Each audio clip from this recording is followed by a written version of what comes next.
আজি এই NSY মই কৰা দিনবোৰলৈ মনত পৰিছে আৰু এখন সঁচা ছবি মোৰ মনৰ ওচৰলৈ আহি পৰিছে। সেই দিনবোৰ আছিল হিতেশ্বৰ শইকীয়া ডাঙৰীয়া মুখ্যমন্ত্ৰী। আজিৰ নিচিনা এটা ঘোপ পৰা এটা অন্ধকাৰৰ দিন। হিতেশ্বৰ শইকীয়া ডাঙৰীয়া শান্তি বিচাৰি ঘূৰি ফুৰিছিল। সেই সময়ত NSY দায়িত্ব দি মোক গোটেই অসমৰ ইমূৰৰ পৰা সিমূৰলৈ এটা কপৌ পাৰ শান্তিৰ বাৰ্তা বিলাবলৈ ৱালে ৱালে লিখাইছিল।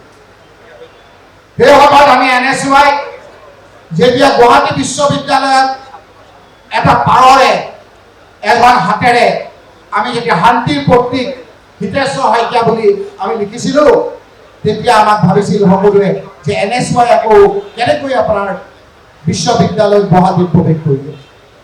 সেই দিনবিলাকত NSY কৰাটো বৰ টান আছিল। তোমালোকেতো এতিয়া অলপমান বিজেপিৰ লগত যুঁজিব ওলাইছা। আমাৰ দিনত সেই সময়ত বিৰোধী পক্ষৰ লগত আলফা আছিল। আলফাই সেই সময়ত কৈ দিছিল যে ইমান তাৰিখৰ ভিতৰত কংগ্ৰেছ যদি নেৰে তেতিয়াহ'লে আপোনালোকক হত্যা কৰিব। সেই সময়ত হিতেশ্বৰ শইকীয়াৰ নেতৃত্বত অসমত ইমূৰৰ পৰা সিমূৰলৈ শান্তি বিচাৰি কংগ্ৰেছৰ পতাকা লৈ আমি NSY কৰি ঘূৰি ফুৰিছিলোঁ। সেই সময়ত আমি যেতিয়া ৱালত বিভিন্ন ধৰণেৰে শান্তি, বিভিন্ন জাতি, বিভিন্ন জনগোষ্ঠী মিলনৰ কথা লিখিছিলোঁ, মোৰ মুখৰ আগত কিয় জানো ভাগি আহিছে এজন লোকৰ কথা, বিমল ভূঞা। সেই সময়ত এজন বিমল ভূঞা নামৰ ব্যক্তিক আমি আগত লৈ যেতিয়া সুন্দৰকৈ আমি ৱালবিলাকত লিখিছিলোঁ, হঠাৎ আলফাই তেখেতক গৈ পেলাই গুলিয়াই হত্যা কৰিছিল। আৰু সেই সময়ত বহুতে কয় আজিৰ টিঘিলঘিলাইৰ পৰা সেই বিমল ভূঞা আলফাৰ দ্বাৰা হত্যা কৰাৰ ক্ষেত্ৰত বহুত লোকৰ হাত আছিল। তোমালোকে বহুতে নাজানা, জনাৰ প্ৰয়োজন আছে। এই কমপ্লেক্সটোৰ নাম হ'ল মানৱেন্দ্ৰ শৰ্মা কমপ্লেক্স। জানা জানো তোমালোকে মানৱেন্দ্ৰ শৰ্মা কোন আছিল? জানিব লাগিব তোমালোকে।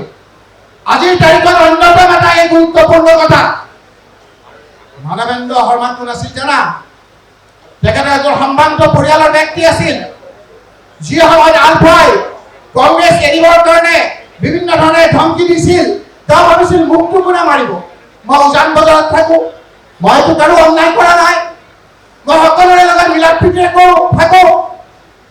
তেওঁ বাৰম্বাৰ কোৱাৰ পিছতো তেওঁ কেতিয়াও বেৰ ৰখি লোৱা নাছিল। তেওঁৰ কোনো বেয়া নাছিল, বেয়া পোৱা নাছিল। কিন্তু এদিন কি হ'ল জানা? এই মানৱেন্দ্ৰ শৰ্মাৰ ঘৰলৈ এজন ল'ৰা আহিল। সেই ল'ৰাজনে বাহিৰত কলিং বেল টিপিলে।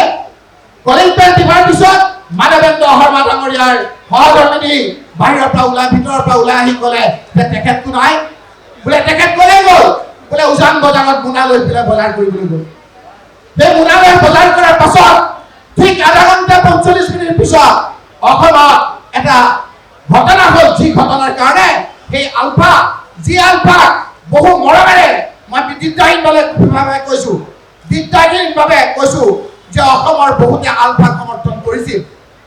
নিজক ঘৰত নোখোৱাই তেওঁলোকক খুৱাইছিল, ভাবিছে অসমখনৰ কাৰণে কিবা এটা কৰিব।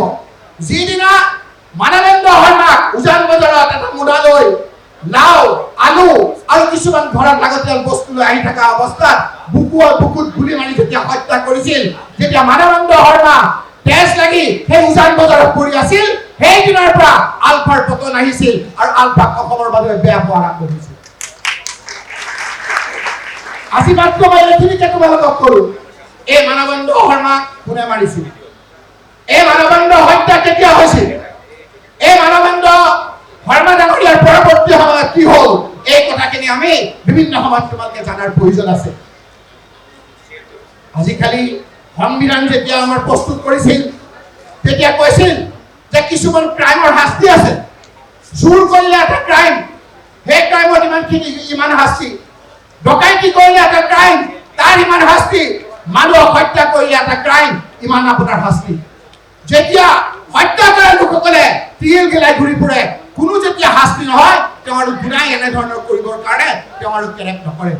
অসমত এই মানৱেন্দ্ৰ শৰ্মাৰ হত্যাৰ লগত জড়িত বুলি বিভিন্ন জনে অভিযোগ কৰা সেই লোকসকল কোনো ধৰণৰ শাস্তি নোহোৱাৰ কাৰণে এটা উভত ঘূৰাই নাচিবলৈ ওলাইছে আৰু সেই লোকসকলক আমি চিনাক্ত কৰিব লাগিব NSY লোকসকলে পৰৱৰ্তী সময়ত যি সময়ত আমি ইয়াতকৈ বেছি প্ৰতিকূল বতৰত আমি NSY কৰিছিলো তোমালোকে আগভাগ ল'ব লাগিব বন্ধু তোমালোকে আগভাগ লৈ সেই লোকসকলক চিনাকি কৰি দিব লাগিব সেইকাৰণে মই আজি তোমালোকক আৰু দীঘলীয়া কৰিব বিচৰা নাই আজি অসমখনত NSY স্কুলত তোমালোকৰ মাক বাপেকে আজি বহুত কঠোৰ অন্তৰৰ লোকসকল যিসকল কঠোৰ নিজৰ ল'ৰা ছোৱালীৰ কথা শুনে তোমালোকে নিজৰ মা দেউতাৰ কথাবিলাক ভালকে ক'ব লাগিব আজিকালি টিভি খুলিব নোৱাৰা এটা অৱস্থা হৈছে টিভি খুলিলে এনেকুৱা ধৰণৰ বিষাক্ত এটা পৰিৱেশ নিজৰ ল'ৰা ছোৱালীক নিজৰ মাক বাপেকে টিভি খুলি আজি আমাৰ নেতাসকলৰ কথাবিলাক শুনাব নোৱাৰে কি ধৰণৰ এটা পৰিৱেশ হৈছে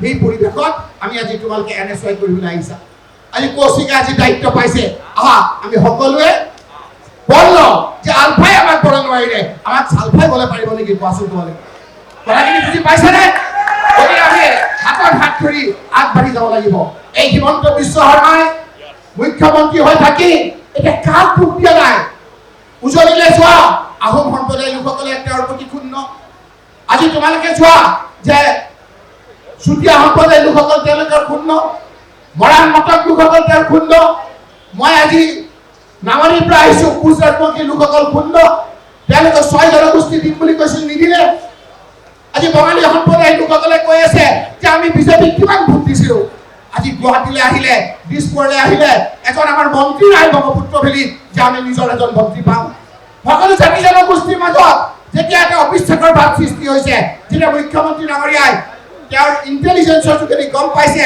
যে এতিয়া তেওঁ কোনো জাতি জনগোষ্ঠীয়ে তেওঁ গ্ৰহণ নকৰে আনকি বাকী জনগোষ্ঠীটো বাদেই বিজেপিৰ যিবিলাক আপোনাৰ নিষ্ঠাবান বিজেপি যিসকল এতিয়া নিষ্ঠাবান বিজেপি যিসকলে কংগ্ৰেছৰ দিনত কোনোদিন কংগ্ৰেছ কৰা নাই সেই লোকসকলেও কৈছে যে হিমন্ত বিশ্ব শৰ্মাক আমি পতনৰ কাৰণে এইবাৰ আমি বিজেপি নকৰো এইবাৰ গৌৰৱ গগৈ ডাঙৰীয়াৰ নেতৃত্বত আমি কংগ্ৰেছ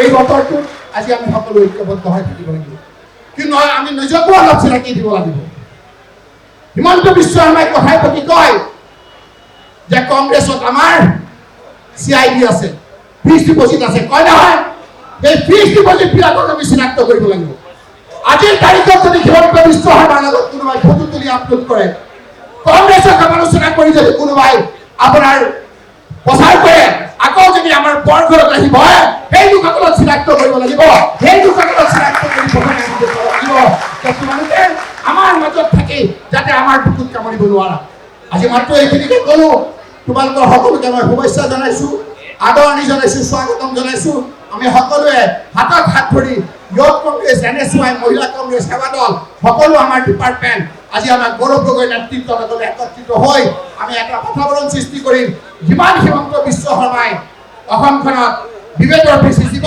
আমি সিমান মানুহৰ মিলা প্ৰীতি বেছি কৰিম যিমান আমাক ভাঙিব বিচাৰিব আমি সিমান জোৰা লগাম সেইকাৰণে আমি আজি ঐক্যবদ্ধ হৈ আজি ইমান ধুনীয়াকৈ কৌশিক আৰু আমাৰ প্ৰাক্তন প্ৰেসিডেন্ট এইখন সভা পাতিলে বৰুণ চৌধুৰী ডাঙৰীয়া ইয়ালৈ আহিছে বৰুণ চৌধুৰী जी को हम स्वागत करते हैं और मैं সকলকে আপোনালোকক ধন্যবাদ জনাই আকৌ তোমালোকক মই কথা বতৰা ৰাখাৰে মোৰ বক্তব্য ইমানতে শেষ কৰিছোঁ ধন্যবাদ জনাই আকৌ জয় হিন্দ